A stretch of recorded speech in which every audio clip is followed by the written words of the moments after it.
happy Holi चाहिँ यहीँबाट सबैजनाले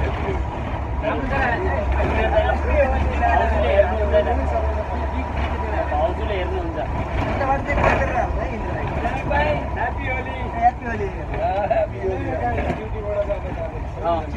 सबैजनाले ह्याप्पी होली भन्दै